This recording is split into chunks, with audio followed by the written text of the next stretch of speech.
So my name is John Gordon Rumbold. I am a second great grandson of Benjamin Rumbold. As Colin said, I think I'm the only person here born with the name Rumbold. So first of all, I would like to offer my sincere thanks to Val and all the work she's done on behalf of this great gathering.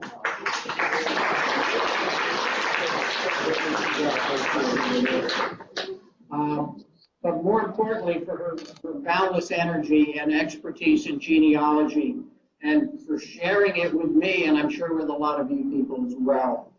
And a very hearty thanks to Colin, Val's husband, for putting up with us. It was on October 27, 2009, that I received an email which reads in part, I am hoping that you are John Gordon Rumbold, and in that case, I believe that you and I are related, probably third cousins. I am descended from George Rumbold, brother of your John Rumbold, who was born in England in 1847. She goes on to say, I would love to be able to exchange family data with you. John 1847 has always been a challenge in my research. And I replied to this Valerie Baker at the time, saying something here. Let me get it. Thank you for your contact. My great-grandfather is a John Rumbold. I do not have his date of birth, but my grandfather was born in 1875, so if his father was indeed born in 1847, that would make him 28 years old, which makes sense. My grandfather was born in Stillington, Yorkshire. I have attached a descendant tree. So that started, for me, a great journey in learning about my Rumbold roots. And as I'm sure you've been able to tell by now, I am not from England. In August 2014, I visited England on a heritage tour with my oldest son, Andy. We visited my grandparents' house and graves in Kettering. We visited Saltburn by the Sea, where John and Ellen met. We went to my father's grave in Fenniton, near Honiton in Devon. And finally, Val and Colin took us on a tour of Sombourg. My interest in genealogy came from my mother and a cousin who traced the Congdons, which was my mother's maiden name, back to Pembroke, some cliffs to Kent, heaven forbid some Teutons back to France, Francis Cook back to the Mayflower, a passenger on the Mayflower, John Brooks, who fought against the Redcoats in that little disagreement we had with George III, some ancestors who fought in our Civil War, and some Cliffs who fought in the Spanish-American War. It was John Brooks and his Patriot brothers that spent 18 months building Fort Montgomery on the Hudson River to blockade the Redcoats from reinforcing Saratoga, New York. You might remember from your history a giant chain being built across the Hudson River there to prevent the British ships from going north.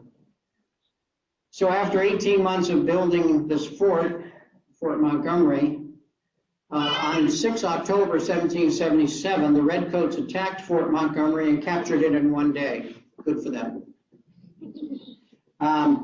They dismantled the chain. John Brooks was taken prisoner, something of which his family is still looking for amends. Nevertheless, the battle was enough to delay the British fleet up the Hudson, which allowed a decisive victory for the Patriots at Saratoga on 17 October, just 11 days later. Having said all that, I'm very proud to be an Englishman. As you can tell from what I've just said, my mother had a lot of roots in England as well, although further up the line. As was my father before me, even though my mother was a firmly entrenched American with roots from the colonial period, I'm linked, through her family of Congdon, Cliffs, Marvins, Guernsey, and Atkin. The first conde from the colonies of my mother's line was John Compton from Pembroke, who entered the Virginia colony in 1638. There is a theory, which Val doesn't buy into yet, that his wife Mary was the daughter of the 4th Earl of Pembroke, the Herbert line that also includes the Earls of Carnarvon. Although my father lived in America for as many years as he lived in England, he never relinquished his citizenship, nor did he ever attain American citizenship. In fact, he passed on his British citizenship to my brother and me when he registered our births at the British consulate in New York. So I am also a proud citizen of this land. I hold dual citizenship. When my father moved back to England in 1960, I came over for the first time and spent that summer with him touring about England. Since then, I've made many trips across the pond for business and pleasure, mostly for business. Oh yeah, I know how. She's like, yeah. Val, I've become more firmly established. Show me, they have back. Well, I cannot speak as you do, nor can I omit every third syllable like many of you do.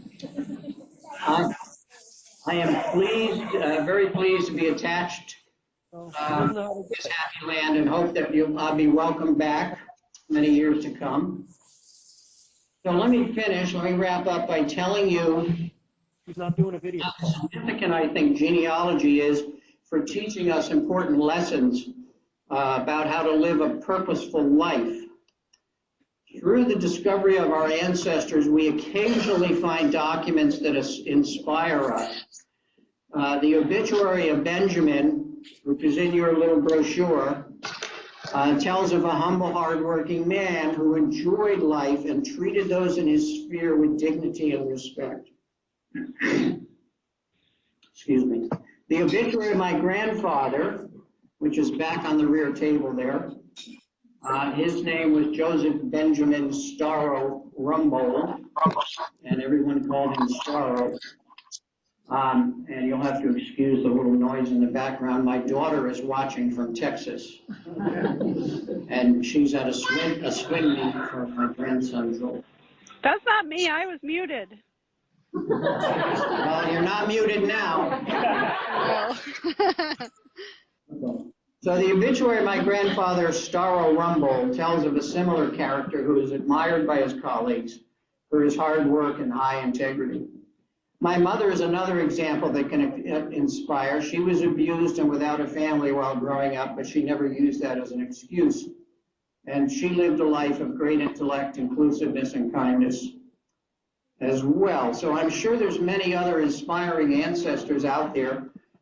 You probably know of some of them for which we don't have written proof of their exemplary life, but I encourage you all to search for that proof and to write your own stories of those who came before you so the future generations and yourself can see the fruits of living a goodly life. So thank you for all coming today. It's been a pleasure for me as well, so enjoy the rest of your day here. Thank you.